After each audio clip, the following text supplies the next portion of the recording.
Hello, my name is Jenna Andrews, and today I would like to discuss some of the different methods of nonverbal communication. First, I would like to inform everyone on what nonverbal communication is. Nonverbal communication is a communication with an individual without the use of your voice. First up is body movements. Body movements are used to reinforce or emphasize what someone is saying or their feelings on what is being said. Another one we can use is signs and symbols. For example, a stop sign. Stop sign has the word stop across a red octagon. We can identify this sign or symbol as stop. Next we have gestures. The most common gestures we use are hand gestures, like waving, doing a thumbs up, or even flipping the bird. And lastly, we have charts. Charts can be used to show a percentage of any type of data. Now, I would like to move on to some of the different methods of nonverbal communication we can use. One of the most important ones to me is nonverbal communication within a dangerous situation. We can use the domestic violence hand gesture to show someone we are in danger without the abuser's knowledge. We can also use body language to get help. When one understands that we are in the state of anxiety or fear, they can tell that we need help. We could also use lip syncing. We could say the words help or dial 911 while using our lips and not our voice. Now, the next method of nonverbal communication I'd like to talk about is the use of nonverbal communication within a public interaction. When most people see someone they know in public, it starts off as a wave, hug, kiss, handshake, or a high five. We can also connect with someone in public nonverbally with the use of eye contact. When we see someone we know, we can look at them, and that way we know we want to make interactions.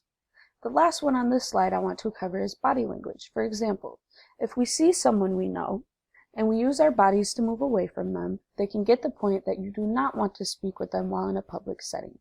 This happens a lot to me because I'm one of the most antisocial people you will ever meet. Okay. Moving on to the last method of nonverbal communication I would like to cover today. That is nonverbal communication on the road. Most communication while on the road is nonverbal because we cannot hear from each other's cars. We can use waving or hand gestures to communicate with the other driver when we would like to go or what we would like them to do. Another one is the use of our car signals. We can use our left and right blinkers or even our brights to communicate with the other driver while on the road. Last one is honking. When we honk, we raise attention to the other driver without communicating verbally due to not being able to hear them.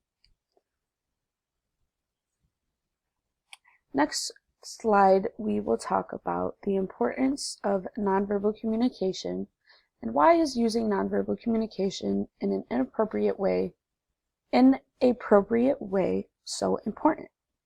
When we do not communicate nonverbally appropriately, this can cause misunderstandings. If we engage with others, this is important for the listener or the speaker to know that we are engaged. Giving the wrong message can also cause a misunderstanding or even some conflict. How do we engage? We can use body language and eye contact to keep others engaged. We can also use these methods when we are the listener to show the speaker we are engaged. This will give them the confidence to help their speech. Next up is reading moods. We have anxiousness, negatives and positives, and conflict. We can use body language. We can use body language as a method of nonverbal communication to read someone's anxiousness. This way, we may approach them differently. When reading moods, we should always focus on the negatives and positives to determine what approach we would like to give them. The last one I would like to cover is conflict.